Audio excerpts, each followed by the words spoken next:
Hi everyone, welcome back to the Sports Psych Show. I am super excited today because I am speaking with performance coach Iain Highfield. Somebody that I've actually never spoken with and have wanted to speak with for a long time. He's doing some fantastic work in the world of golf. Iain is a performance coach based in America. He has, as you will notice, an English accent. He took the trip over to America a few years ago after impressing a few golf coaches out there and compelling them to employ him at their golf training centres. And Iain has implemented psychological conditioning programs at two of the biggest junior academies in the world. That's how good this guy is. And he was voted Golf Digest's, or one of Golf Digest's best young teachers of 2017. He is the co-founder of a company called Game Like Training Golf. And this is where he passionately attempts to share the most up-to-date sporting performance research with coaches in an attempt to push the game of golf forwards. He's got a book out there. It's called OSVIA, Practical Ways to Develop the Mental Game of Golf. OSVIA clearly is an acronym. That's OSVEA, which I'm sure he will fill us in what that acronym is. So we are going to be talking a lot of golf, but we will be doing our best efforts. Iain has a background in rugby. I'm sure he's passionate about lots of other sports as well, as he will enlighten us. So we will try to use the stuff that he knows and I know about golf and golf psychology and golf performance training and take that into other sports. So without further ado, Iain Highfield, welcome to the Sports Psych Show. Thanks for being on. Thanks for having me on, Dan. I really appreciate your time. No, you're welcome, mate. You're welcome. So, as a performance coach, what's your day-to-day role, mate? What are you doing with golfers out there that may be a bit different to what other sports psychologists do or PGA coaches do? What sets you apart from other people? I think the main thing for me is I'm really passionate to work in a collaborative coaching model.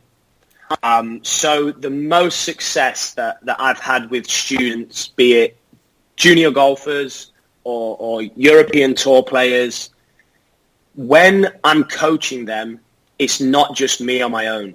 So in golf, there's this team focus right now. And, you heard Molinari when he won, he thanked his swing coach, he thanked his fitness coach, thanked his performance coach, thanked his caddy. And, you can see that players are seeking out help from more than just a golf coach now.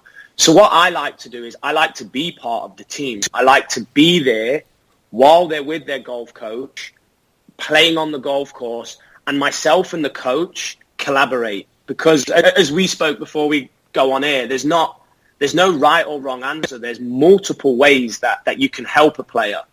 And it's really about knowing the individual, knowing the environments that they're exposed to, knowing their goals, and just helping a player with the coach, with the fitness coach, even with their parents in some instances, their college coach, just taking a more holistic approach and saying, well, look, ABC happened here.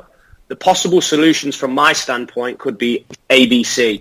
And then listening to the other people, what they think, and really coming up with an intervention or a game or some guidance from a more holistic standpoint than, okay, this happened, so let's fix the golf swing. Can you give us a specific example of what that might look like, Iain? So, you've mentioned holistic, you've mentioned games. I know that you do a lot of mental skills work. So without naming names, I know you've got a lot of clients, but without naming names, what might be a specific example of where you've collaborated with a coach as a performance coach? You're walking the golf course or you're on the practice ground. What's a specific example of what you might do? So I was in Dubai and Abu Dhabi this year with a player. And the coach and myself and the caddy, we just have an exceptional relationship, and the player. So I don't know if you're familiar with the app Coach Now. It used to be called Edify, and it houses. So the coach's name's Mark Pearson. So Mark Pearson constantly posted in there about the player, and I'm in the US, and I'm chipping in from time to time. And I'm looking at what the caddy and the coach are saying, and we also have team calls. But then when I arrive in Abu Dhabi and Dubai, I walk the practice round, and Mark joins us, and it's all conversations about what I'm seeing from my paradigm as a mental performance coach, and what he's seeing from a strokes gain perspective and a swing perspective, and also how Chris's swing is responding to the environment. And then when we get on to the practice range and he starts warming up, I'll make a comment like, I think right now with the tournament around the corner, Chris could do with a bit more spacing or variability or challenge in what he's doing right now. Right now, it's a little too easy for him. And, I would look at increasing the challenge point and putting an outcome. So he that maybe drives him into his pre-shot process a bit deeper. And then Mark will say, well, actually, let's get these numbers right first, and then let's see if it can hold up under stress. We'll add that in 15 balls time, hopefully. So just a collaborative model where I guess two eyes and two brains are better than one. And I always believe in that. I believe if you can synergize with other people, you're always stronger as a team than just an individual coach. And also great for me, I learn. I've learned so much from Mark Pearson and the incredible way he uses strokes gained, and my knowledge of TrackMan's increased. So it's just fun. It suits my personality, and I do believe it's a better environment for a player to function in. This is really interesting stuff, Iain, because it lends itself to this notion of integration of mental skills and psychology into the process of coaching. It lends itself to this idea of nothing being isolated, that everything counts. We know now about the notion of marginal gains, but I think for me the future of sport is the technical, the tactical, the physical coming together, working with the psychological process, with the psychological coach or the mental skills coach. And what I hear you say from that, so you're working with a European Tour player, a player who plays on the golf tour in Europe. And what I hear you say is that a lot of the work that you're doing with them is helping this player have more effective practice. You used the word variability, which we'll definitely be talking about. Variability of practice. So more effective practice. And I'm guessing that's to help skills transfer to the golf course. And I heard you talk about increasing the challenge point. So again, what that means to me is engaging in practice that stretches the player. So more effective practice for transference and practice that stretches. So in many respects, you're like the practice coach and the performance coach. That seems to be a big part of your role, to take the information that is emanating from his statistics and work alongside the coach to help practice be much more effective and efficient. I mean, I almost got goosebumps when you said about bringing it all together, because when I first started this journey 10 years ago, I read a book called the Cambridge Handbook of Expertise and Expert Performance, and it identifies mental, technical, physical, and performance as sort of the four elements that people need to work on. And I really did fall into the trap of, okay, you go and see a swing coach and you get your swing lesson, and then you come and see me and I'm going to help you develop, a process focus ready to play. But if you've just been given a narrow internal focus from your swing coach and you're suffering a little bit from paralysis by analysis, that really impacts on my work. However, if you've just been given something from your swing coach that really frees you up, it's maybe a holistic swing thought or an external focus, and now you're hitting it great, And that really helps what I'm about to do with you. So I started to actually think, can we separate all these elements? And I absolutely believe that you can't. I believe that they're all intertwined and interlinked, and it's way more dynamic and complex than just having these 4 boxes that a player says, okay, now I'm going to do my physical stuff. Now I'm going to do my technical stuff. It's way more dynamic than that. And what I've started to see is, as coaches, we're very tempted to give people explicit instruction on what they have to do. And I've now started to notice, actually, if I can create spacing, variability, and challenge in practice, a lot of the interventions that I would want to make from a mental standpoint, they start to happen implicitly through setting. I'm trying to help students deal with stress and adversity. If I put them in a game that's designed for them to fail, well, they're going to start to self-regulate that rather than me have to make the intervention. And I can more set the environment, stand back with the other coaches, and we can see how the player evolves and deals with the situation. So, yeah, that I agree with everything that you said, and that is what I'm looking to do, absolutely. Let me say this, and regular listeners of this podcast, regular viewers of my tweets, regular readers of my books will know my philosophy on what you've just said is that the physical, technical, tactical, psych and social aren't intertwined. I would say the physical, technical and tactical are driven by psychosocial, because psychosocial is always happening. When I set foot on the tennis court, there is always psychosocial happening, because my brain and my nervous system are constantly scanning what's going on around that myself if I'm that player. When I step on the golf course, it's constantly psychosocial. When I step on the football, the baseball, the American football, the basketball court, when I step on all of these courts, pitches, swimming pools, psychosocial is always happening. So a coach has to be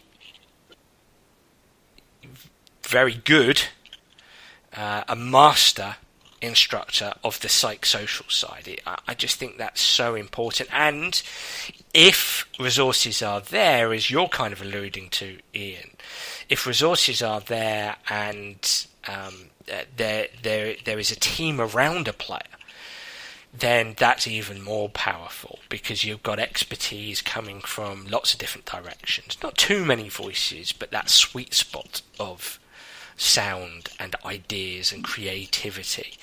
You mentioned spaced and variability when it comes to practice, so let's drill down a little deeper there. Can you give me some examples? Obviously you're going to give me some golf examples, but that's fantastic. Can you give me some examples of spaced variable practice that you're working on with your clients at the moment? Yeah, I mean, as we said again earlier, there's no exact answer. There's no specific solution. So it would depend on the person that's in front of you. But I would always be looking to try and develop what we would call optimal spacing and optimal variability. So I think the first question is the player in front of you training to learn or training to perform?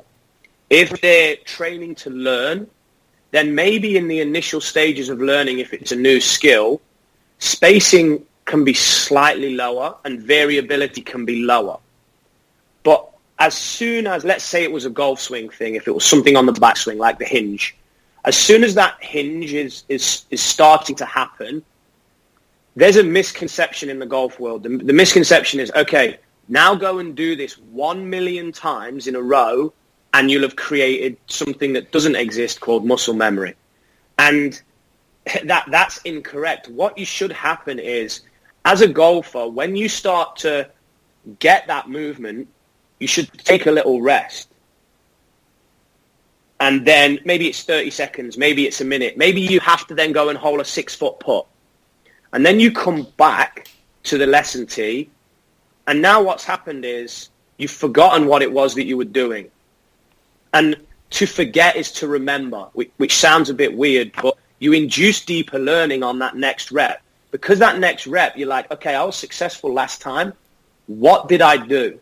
And now you have to reflect. You have to engage your memory, and you just there's more chance of a process called synaptogenesis taking place. So rather than just hitting balls, creating blood flow, if you're engaged in the task through having to access memory, creating space between reps, it's going to induce deeper learning. You're actually going to learn. So that was a bit waffly. I'll get a little more specific. If I had a player that was changing their golf swing, they might do 5 balls, slow motion with that rep. And then if everyone was correct, they have to go and do a putting game called 2-2-1. So they have to 2 putt from 20 feet, 2 putt from 30 feet, 1 putt from 4 feet. And then when they've done that, they come back and they get 5 more reps. But the space that we've just put in between the reps is going to induce deeper learning. So they do the 5 reps again, and then they might have to go and do a chipping challenge. And then they come back and do the 5 reps again. And if they start to make progress on those reps, we might change it then to a full shot.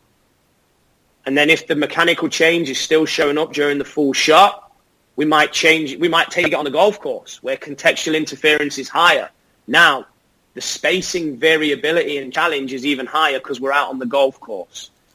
So we're always trying to take that spacing variability and challenge up a notch so that the brain is always engaged and the brain is stimulating synaptogenesis. It's not just on the range hitting 1,000 balls with just blood flowing around, because that doesn't induce learning.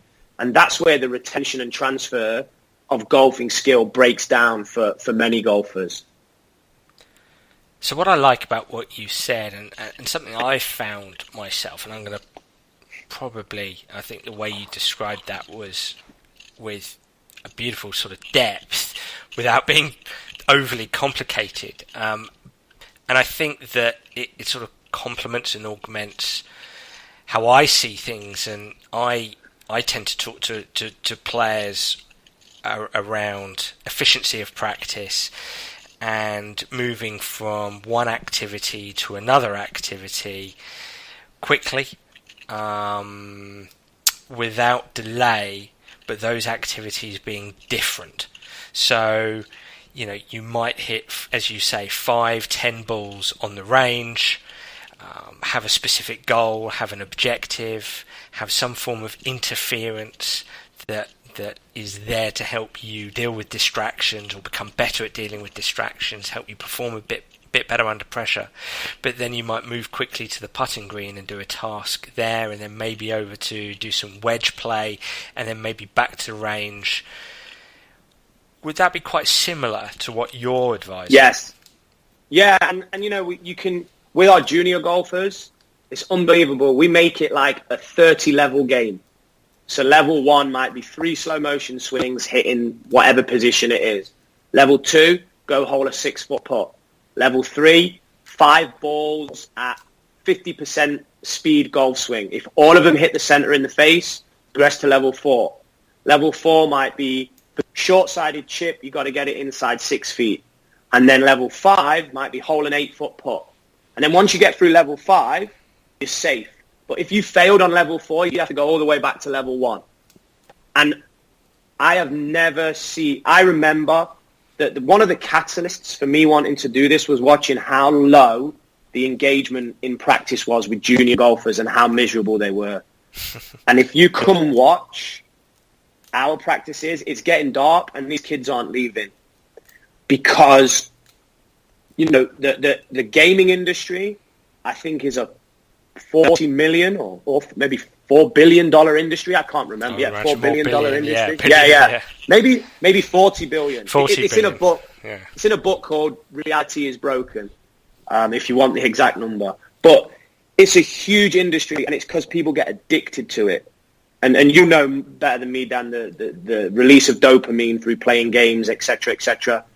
I believe that our practices, like I've just explained, while increasing variability, challenge, and spacing, so they induce learning, is also extremely addictive.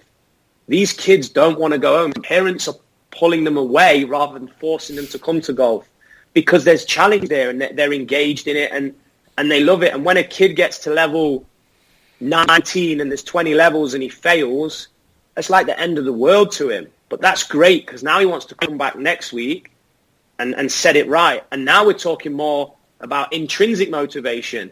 So we're already seeing how everything synergizes just from this conversation. But yeah, these kind of chats that I'm having now with you, they really excite me. But it's everything that you just said and that you were doing. It's very much the same principle.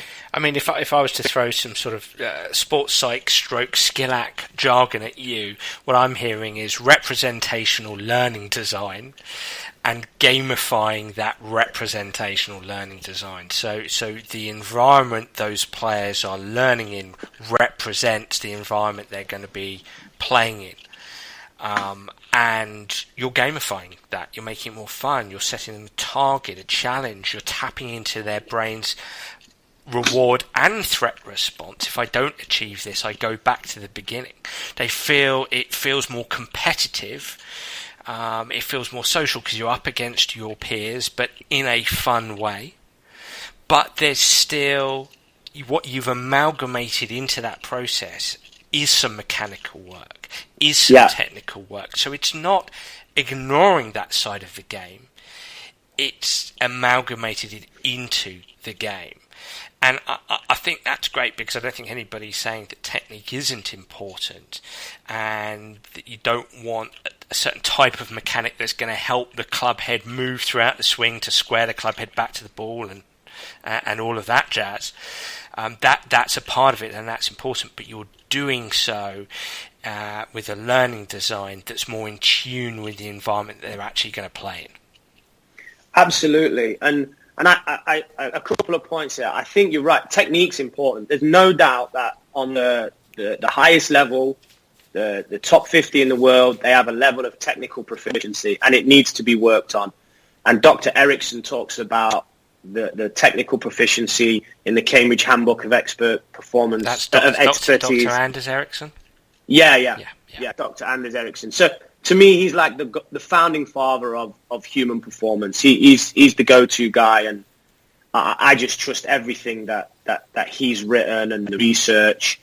And so from a research perspective, we can see that there's technical proficiency. From watching the tour on television, just, the more practical and common sense side, we can see there's a level of technical proficiency. So it needs to be worked on. But there's a misconception. We're not trying to generate this like perfect, repeatable swing. It doesn't happen. What we're trying to do is build an effective generalized motor pattern.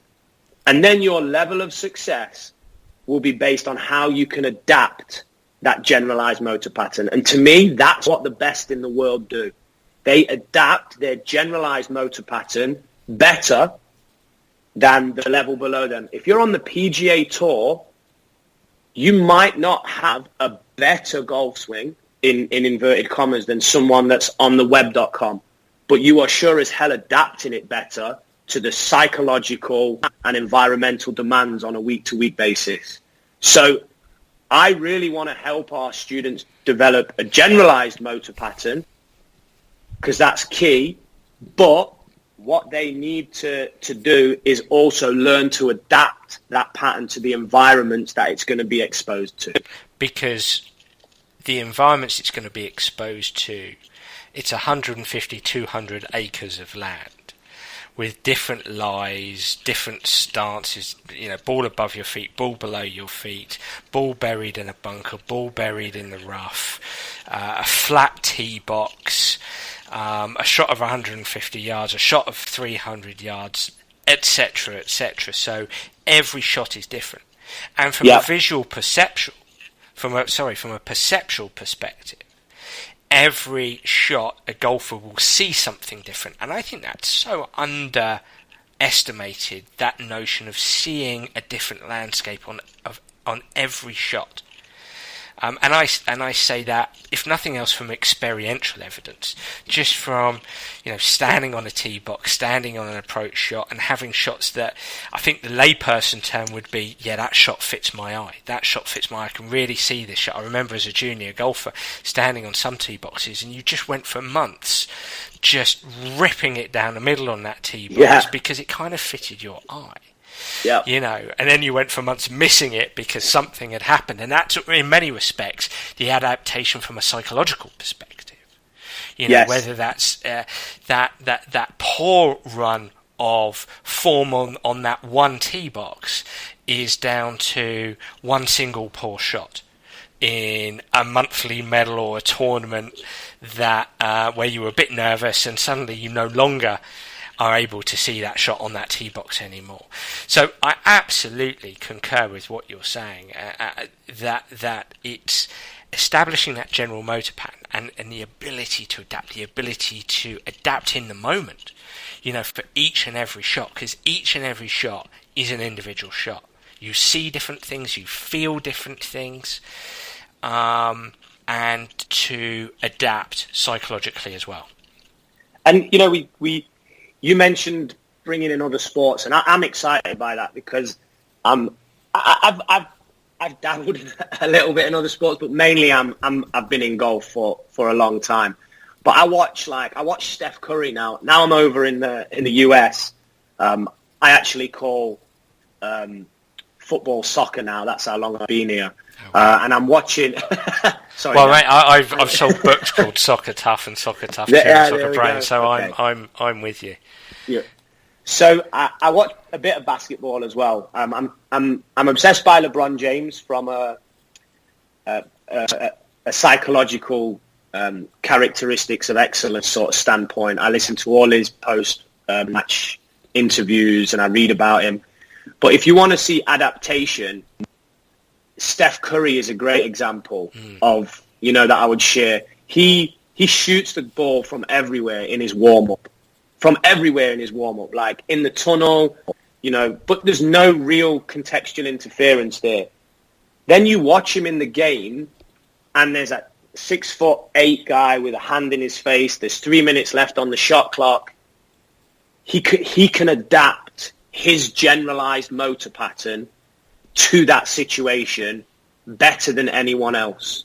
Another example I was given was, if I was to sign my name on a sheet of paper now, I would do my signature, and that's the generalized motor pattern. If I then had to stand on a chair with a wobbly leg and do it on a chalkboard up in the air, I don't have a different motor pattern for that. My brain doesn't have a completely different section that's going to work. It's it's the same generalized motor pattern, just learned to adapt. And I think that was Dr. Robert Bjork of UCLA who told me that one. So I've realized now more and more these elite performers are doing it. The research is saying it.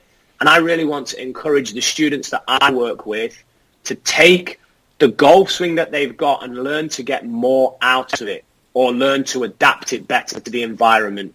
Because it's kind of, in some respects, easier and going to get results faster than repeatedly changing your golf swing, because changing a motor pattern can take a lot of time and effort.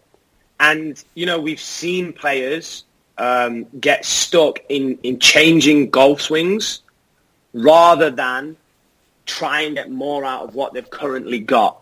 So, again, the students that I'm working with, when we're going through those practice circuits, yes, there's technical elements in there, and they're very related to that individual, but it's not completely separated on its own. It's, as you said, you're almost like moving around a gym, like when people have a circuit in a gym setup. That's exactly how I see golf practice and people moving around, and that's really helping fueling that adaptability, spacing, and challenge, and helping them build that generalized motor pattern, but also adapting it. It's really interesting as you're talking there, Ian, and I'm thinking about the experiences I've had in all sports, And I think if I come back to coaching here and coaches, I think we're quite socialised into wanting to see success to help ourselves feel good about what we're doing. You know, we're quite socialised into, if you're a football coach, I want this session to go really, really well. I want it to look neat. I want it to look good. Whether it's because we're being observed or because we feel that the players are judging what we're delivering. I want this to look perfect. I want this to look good. And maybe it's also because, you know, at the very elite level, we're worried about the game on Saturday. We're worried that if it doesn't go well, that the players will have reduced confidence. And so what we do with our activities, no matter the sport, is we don't include any kind of danger or chaos or because we don't want to see ugliness, we don't want to see failure. We're so scared to let players fail or let players problem solve through failure or to deal with failure. And I can think in golf, I used to go out onto the practice ground, and I think most golfers do this, is I want to practice really well. I want to hit lots of great shots. And it does make me think, well, that's the wrong mentality from the start, because that's it's unrealistic. It's not the game. One of the ways I work with golfers is actually helping them become more passionate about playing their C game, being a bit more passionate when they're not quite striking it well, when they're not quite hitting the fairways and the greens, when they haven't got it radared down the middle, or honed in at the flag, because that's what golf is going to be like for everybody on this planet. Even the tour players, I think, play on average their B-C golf. So it's okay if you practice that way. That's a good thing.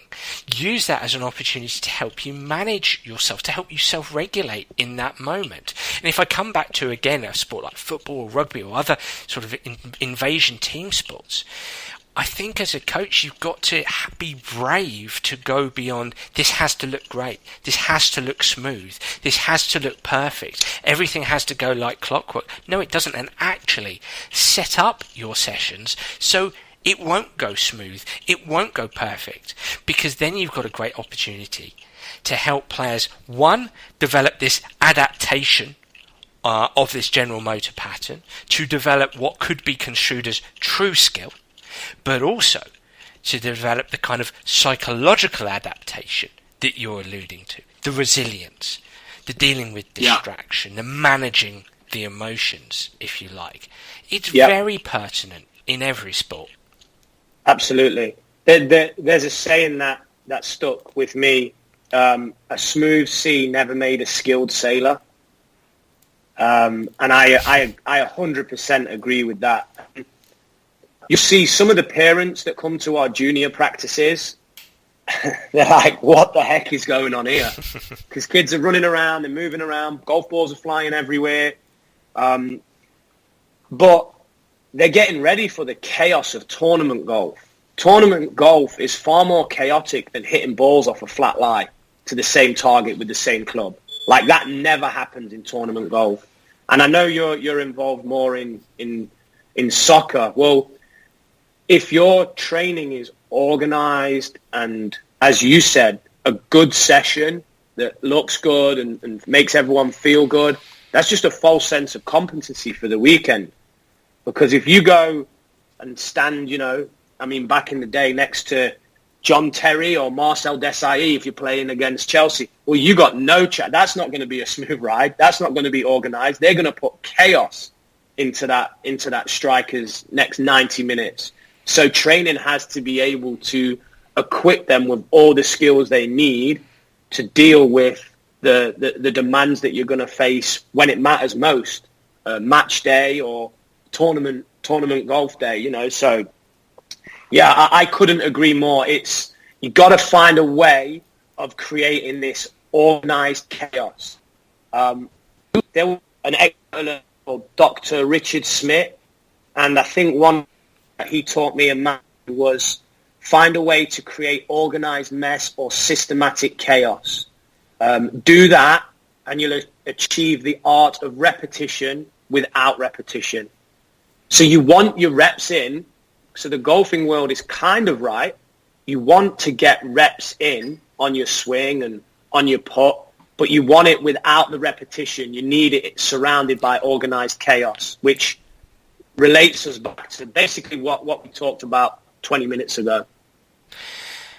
And just going back to the football piece, I mean, it's interesting what you're saying, because when we're talking about golf and representational learning design for golfers, if I can say representational correctly, we have to remember it's a 4-hour round of golf. It's a 4-hour sport, or 3.5. We hope it gets down to sort of 3.5 hours these days, because people are dropping left, right, and centre from playing the game because of how long it takes, but.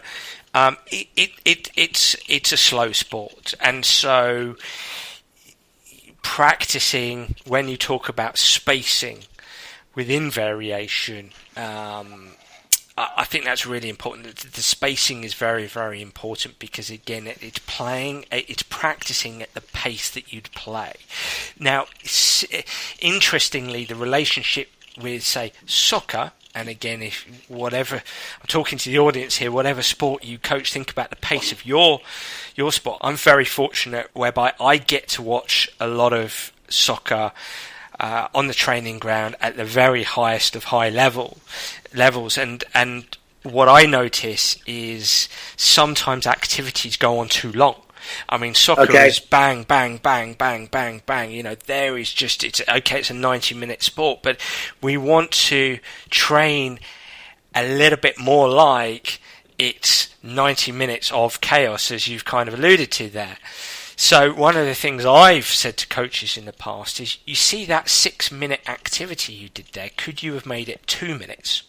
And you see that 6-minute activity or 10-minute activity you went on and did, could you have made that 2 minutes and actually done activity A for 2 minutes, then activity B for 2 minutes, then back to activity A for 2 minutes, then on to an activity C, then back to A and on to B again. So you're really testing the adaptability. You might have a passing exercise or activity, and then a keep ball, and then actually have something revolving around positioning, defensive positioning to the corners, attacking and defending corners. But don't do A and then B and then C, A for 6, B for 6, C for 6. Do pockets of 2 minutes, bang, bang, bang, bang, bang, quick, and actually, when players are going from point A to point B, that's when they can have their drinks. That's when they can have their water. Not, let's come and rest for 3 minutes. You do that rest between activities, but it's a fairly short, sharp rest, and then bang into B, back to A, onto C, back to A, onto B. And that, to me, wow, and that's the kind of systematic chaos, or the organised mess that you're talking about. It's representational. You can gamify in there as well. It can be so much fun, even for the best players in the world, but you're actually helping them learn to adapt. I could see it in my mind when you were talking about it. I just think that's awesome. I would, if I'm fortunate enough to have kids one day and I go and watch a practice, I hope I'm not going to be one of those parents. I would love to sit back and I would love to just see that chaos going on. I mean, I would love to see my son or daughter in there looking lost, not getting an intervention from the coach straight away, and trying to figure it out themselves, because no one ever really taught them to walk. No one teaches kids to walk, and they do okay, because what happens is it's chaos, right? They fall over, they get up, then they have to learn to deal with steps, and they're half crawling, and they fall over, and they get up again. So we learn through error. So if I was looking in and my son or daughter was in one of those soccer practices that you just explained, my expectation is that they'd be lost. And they'd probably, you're saying, go from A to C. They probably move to B, and then they're meant to be in this one. That's it, because they're always engaged. They're always being challenged. They're always trying to learn. Now, again, it has to be optimal.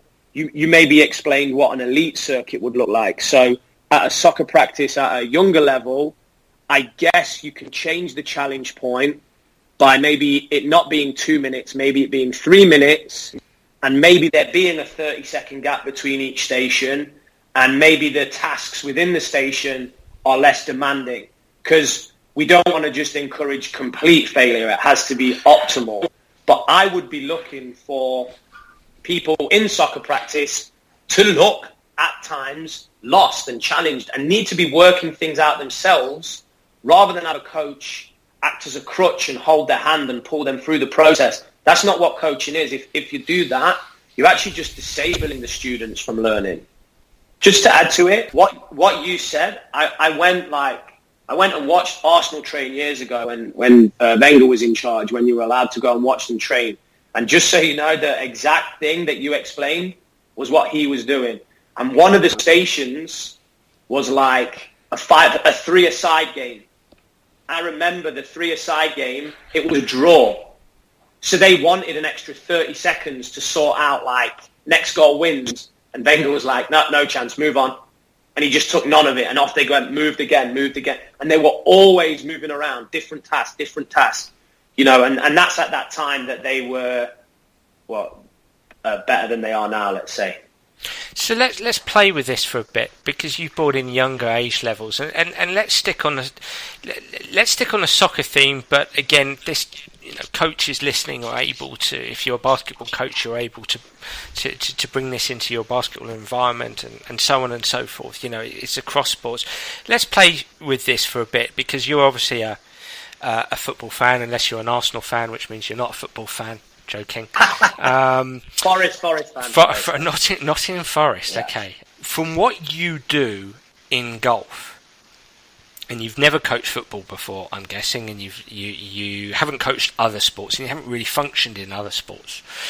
If you take what you've seen and what you can imagine on a soccer pitch, a soccer training pitch, what could that practice look like that might be different from the norm? And I appreciate we've already mentioned some stuff here. So we've mentioned having shorter activities, mixing up the activities. Going off the back of what you said, I would actually let the 12 or the 14-year-olds make up some of the rules. I'd ask them to make up some of the games. I'd introduce them to a theme and ask them to come up with activities, methodologies, little exercises that help them learn and learn those skills and improve their ability to execute those skills. So there's lots of the little things that you can do. So think about soccer, what you've seen in the past, what you think might be traditional.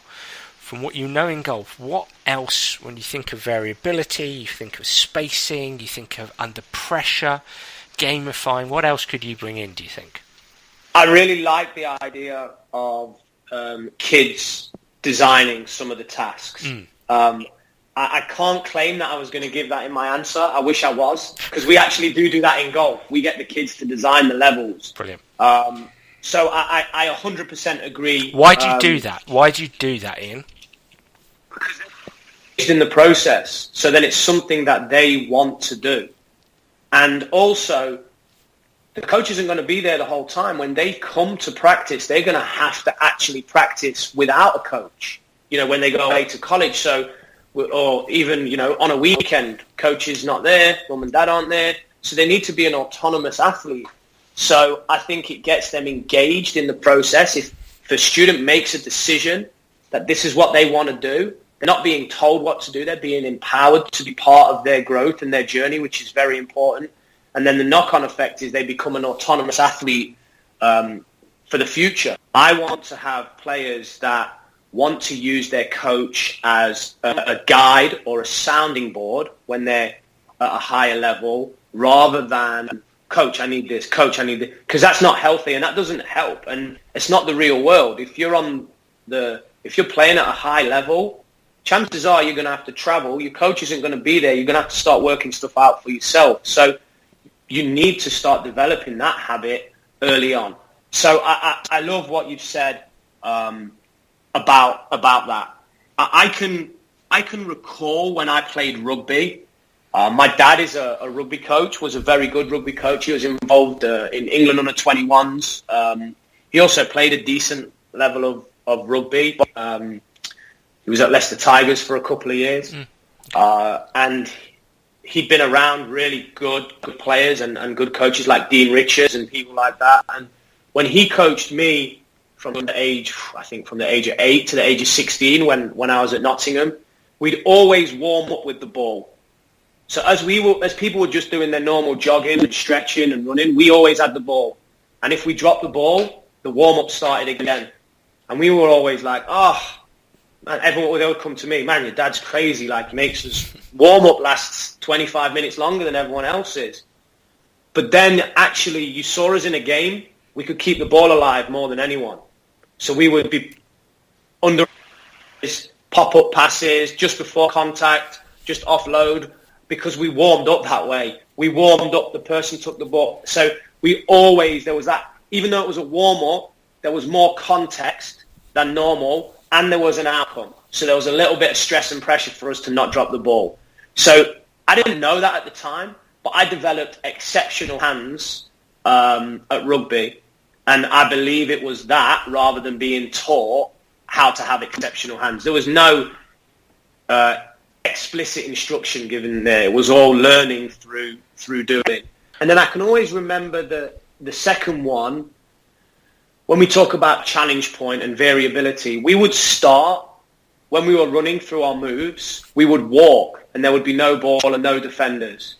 And then we might jog with no ball. And then we might jog with the ball. And if we dropped it, we went back a phase. If we completed the 3 phases of play, we would then get to have a couple of defenders against us. And we went through this from walking with very little challenge and less variability because there was no defenders, to actually in the end it was full speed, full contact, and there was more defenders than there would be in a game. So we always went through this process. And looking back, my dad, I don't think he'd ever read a research paper.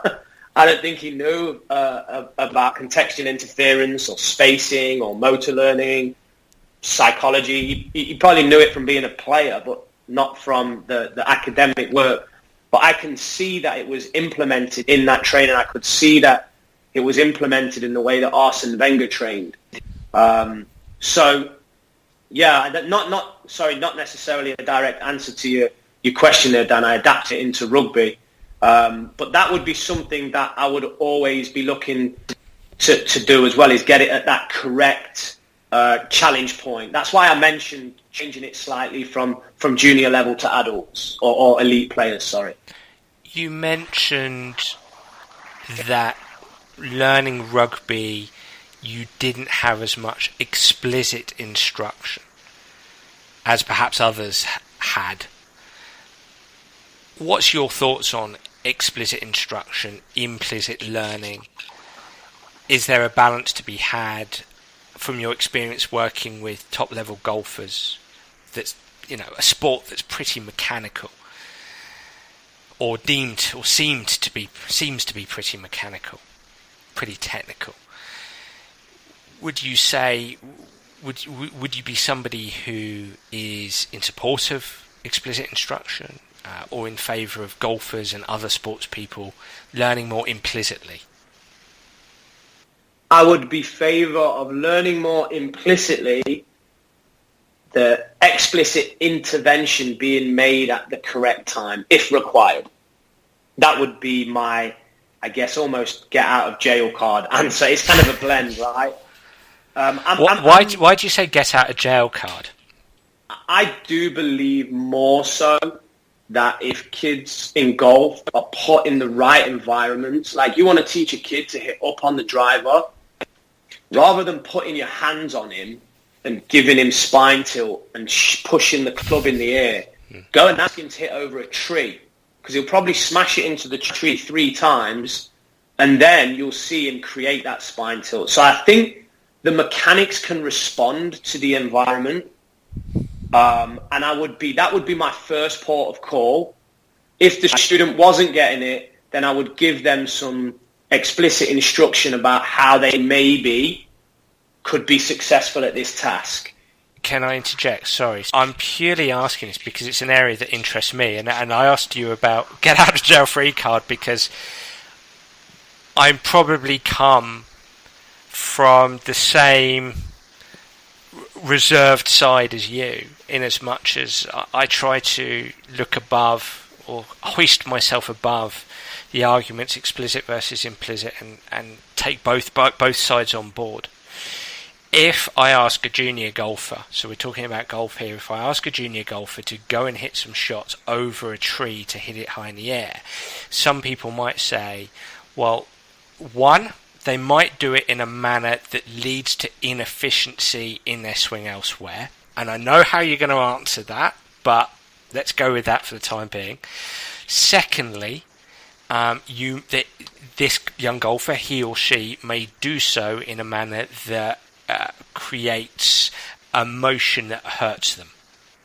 So that would be, and again, I'm with you in terms of I probably am in favour of both sides and intervening in the right way on both sides. But I can just hear biomechanists arguing for the injury prevention side of things.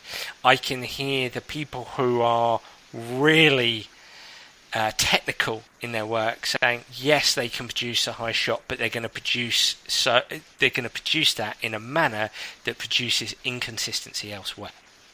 The explicit instruction could be given in a more constraints-led environment. So you build the constraints-led environment, and then you give the explicit instruction, rather than giving explicit instructions in the plastic environment of the golf range, and then expecting it to just magically retain and transfer into the chaos of the golf course. I'm the same as you. I'm not saying that you shouldn't make interventions and technical interventions. You should.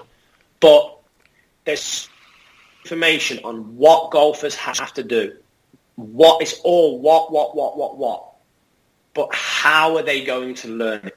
That's the question that we need to start answering. And I'm not saying I'm answering it by any stretch. And probably, Dan, if you have me on in 5 years, we'll laugh at some of these answers. And we'll be like, man, look how it's evolved. Because that's what needs to happen. We should always be evolving. But right now, from my experience from being around a lot of great coaches, my experience of 4 years in Junior Golf Academies, my experience of speaking to minds like yourself and Dr. Erickson and Dr. Lee, I believe that you make the explicit instructions in the constraints-led environment, personally. So, as a coach, I might take the player out onto the golf course, onto a hole, drop a ball, there's a tree in the way, I want you to hit this over the tree. Try to hit it over, the golfer tries to hit it over a tree, and I use that as a basis of intervening from an explicit perspective. So I've constrained the environment, and or I've given an instruction related to, in this circumstance, hit it higher, hit it over the tree, and that gives me permission to start working technically or provide a technical instruction. Say there's the student had a few attempts, and then it's not, okay, well, you need to do this. It's, how do you think that happened? Solution. Okay, even if you know as a coach that's the wrong solution, let's try one of those solutions. Okay, try that one. That didn't. What do you think we could do now? We could try the other solution. Try that. Because yes, explicit instruction, but you're guiding them to the final answer. They're going to get it eventually. And it's kind of hard for golf coaches with the 1 hour lesson set. That's why we don't, a game like training and the academy we coach at, we don't operate on 1 hour lessons, because, you could spend a long time guiding a student to actively discover the solution. But I think that is a better way, always asking questions. And then the student will eventually vocalize what you could have vocalized 15 minutes ago, but it's just words. When they vocalize it, and then you give them gratification for getting the answer and working it out themselves, it's just a whole different learning experience. It creates a whole different motivation, and it's more likely to create retention and transfer of skill.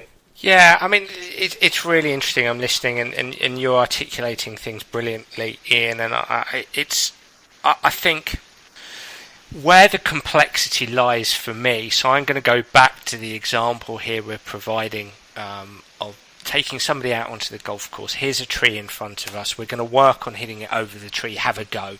So this golfer hits 2, 3, 5 balls, however many, and is failing. And you ask a question, and I completely agree with you that asking questions empowers players to think about the golf swing, the golf club, in a way that they may not have bothered to before. Rather than just telling them what to do, they now have to think. There's a cognitive load on them. They've got to create more meaning around what they're doing. And so they think about it. I think my question here is that a divergent question that you're going to be asking them, or a convergent question? So let me explain myself here. A convergent question is, well, as the coach and as the authority on the golf swing here, and as somebody who doesn't want their player to get injured, and as somebody who knows a thing or two about cause and effect in the golf swing, I'm going to ask this convergent question. I'm asking them what they think, what solution they think is the right solution, and a convergent question is, I know the answer. So I just want them to get around to the 1 or 2 correct answers that are stored in my head as their coach. The interesting other path is the divergent question, which is divergency, is divergent thinking. It's there could be multiple answers here, but are we constrained when we're dealing with motor skills? Because, as just going back to the piece on being injured, I don't want to injure my player, and the piece on cause and effect. While the player might come up with the solution of, I don't know, staying on the back foot a little bit more, feels like they're going to approach the ball with a more lofted club. They're going to swing down on it, and rightly or wrongly they think that will send it up, etc., etc., and it changes the path of the club. We're changing the approach, we're changing the path, we might change the swing angle, and so what it feels, and again, maybe I'm coming back to the feeling of haphazard, it feels like chaos. So maybe kind of I'm answering myself there on that side of things, but I don't know if I am, because we don't want to play with this person's swing so much that we're going to damage them, and subsequently we damage their confidence. Do you see? I'm kind of playing devil's advocate, and I'm kind of talking to you, talking to the audience, talking to myself. I just think it's such an interesting landscape. I just don't know if there's a correct answer. It takes a lot of skill in that moment from a coach to make a decision about the best route, and I think it might be explicit, it might be implicit, it might be divergent, it might be convergent, it might be asking the player to come up with their own solutions from the multiple solutions that there might be. But when they do that, they might look like they're going to get injured, or they might look like that they're changing the path of the face so much that they're going to really damage their golf swing. So I think it's a fascinating landscape, and I think that's where an enormous skill from the coach is required, an enormous amount of experience as well, possibly. Already, I'm trying to work through in my head what I would be doing. So I'm trying to visualize, as you're saying it, I'm trying to visualize me with a coach, and there's a student behind a tree, and we're like, okay, it would be interesting for me to video myself in that moment, and then try and see which questions I ask and where I do take it. I think if there's risk of injury, you probably got to get them away from it as quick as possible, right? That's just common sense. Yeah. So that might be where you're going to just get them to this answer that you want ASAP. The other, if it's club face or path, or I really don't know the answer. It's a big question. It's a great question. And maybe I don't know the answer because there isn't an answer, and that's where you, as coaching, your intuition comes in, or just your understanding of that individual that's in front of you. Maybe it's different for every individual. So yeah, I don't know. It's a big question. It's a good question, but well, I think you don't know, because I think there's a lot of in the moment about what you do as a coach. There's a lot of gut and intuition, and from what you're observing and knowing that pupil as well. I mean, another option in golf, and I know I'm going off on one in golf here, but is to actually ask questions around the club head rather than around the mechanics. Not so much how would you do this here, it's what do you know about the club head? What do you think the club head's got to do to be able to hit this ball over the tree? And obviously then you need a good knowledge of the 5 laws of the golf swing, the club face angle, the approach of the club head path, the centeredness of contact, so at the speed of the club. So that's probably the most, well, maybe one of the most effective ways to go, is actually to have the conversation around the club head and helping the player understand what the club head's got to do to send the ball in, to send the ball up and over the tree. So that could be quite useful. But I just think it's interesting, because I think one listens to all these podcasts about skill acquisition and sports psychology, and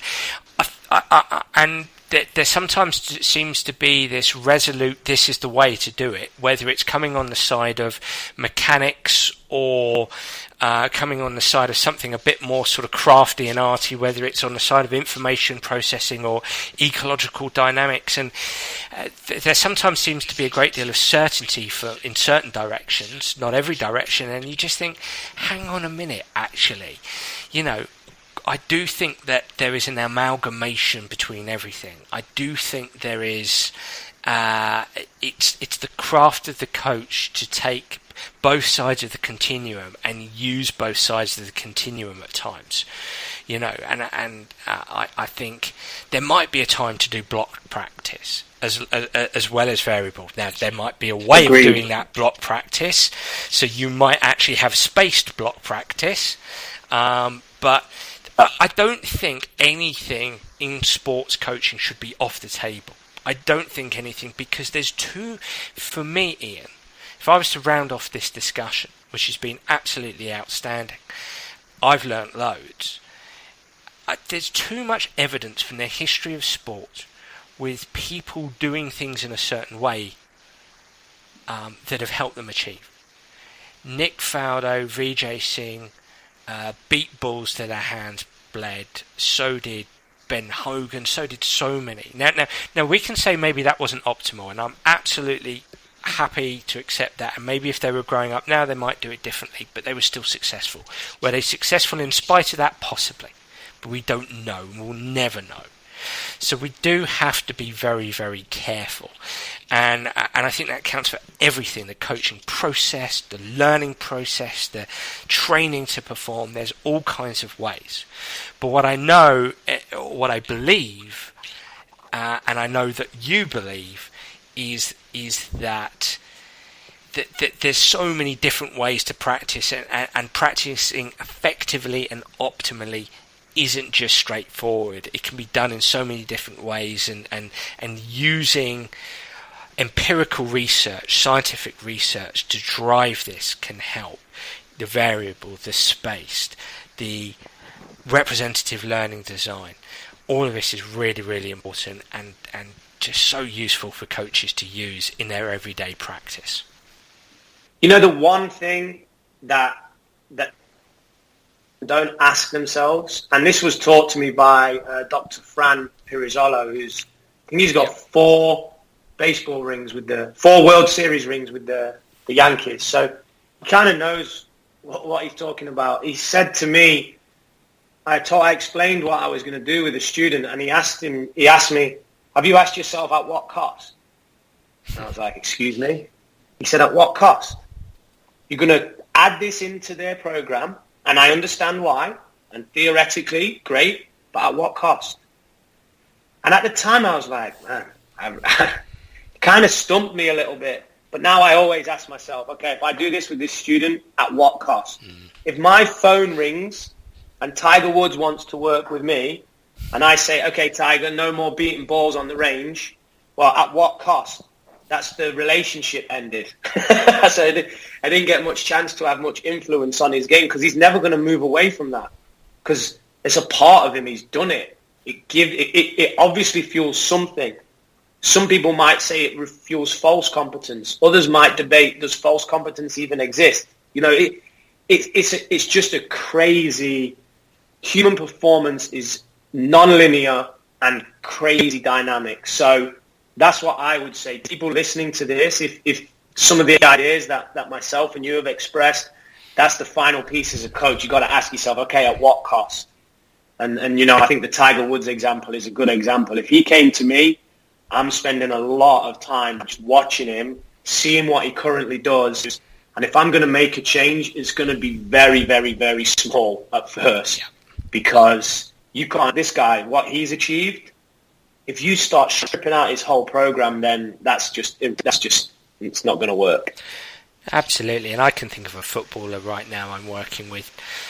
We've made progress in the last year in as much as he's started to think about his thinking. He's started to be able to self-reflect on the pitch in the moment when there's 50,000 people around him, when there's the pressure of match day and he knows he's got to do certain things on the pitch to impress with his performance to stay in the team. And he's now started to be able to check in with himself and self-regulate, self-adjust, and wow, I just think to do that in a year is magnificent. What I know now about the capacity for people to change, to develop, I think that transformation, that shift is enormous. And it comes back to your statement of at what cost. We've not talked about much else, and there's so much else that you can talk about. There really is. You know, when you first start with a player and they're chatting away about what they do and how they go about things, and you think, wow, there's so much fertile ground here that we can work on. But what I've learned over the years is stop, and then finding the right moment. And you get it wrong sometimes. You Many times. You get it wrong a lot of the time. You know that sometimes they're just not ready for it, or they're in a different headspace. You just get it wrong. And that's okay. I think as a coach, you've got to give yourself permission to get it wrong. I think you've really got to give yourself permission to get it wrong. 100%, because I think, you know, that you, as a coach, one of the things is to be transformational in your leadership. And one of the things we would always say is it's okay for players to get it wrong. You know, you know, you're going to make mistakes, and it's a learning experience. And you know, I look back when I started coaching 10 years ago, and I separated the elements of performance, and I made interventions, and I was very explicit in certain instructions. But you know, my journey's been shaped by spending time with coaches that are better than me, having very good relationships with players that have been patient with me, and I've been honest and explained I could have maybe done a better job here. I just think that that's healthy, and no one's superhuman. No one has all the answers, and players and coaches go on the journey together of learning. I think if you're growing as a coach and you exude all the qualities that you want from a player, including making mistakes, then that's a healthy thing. I think players actually see that you're human and respect it, and are more likely to go on that journey with you. Absolutely. Iain, it's been an absolutely fantastic conversation. I've learnt loads. My head is buzzing with ideas that I'm going to shamelessly steal from you and use with my clients. I might even mention your name actually as well. That would be awesome. I got this from Iain Highfield. No, it's been fantastic, and I know the audience would have got loads from it as well. So thank you very much for coming on the Sports Psych Show. Everybody, that was Iain Highfield. I do apologise if there was the odd sort of blemish in the audio. It's Skype, and Ian's in the States, I'm in England. You would have thought technology would have solved that problem by now, but seemingly not. But you would have heard 99.9% of that interview pretty clearly, and I know you would have got some real golden nuggets from what Iain had to say. I know I did. If you did enjoy the podcast, please do leave a review.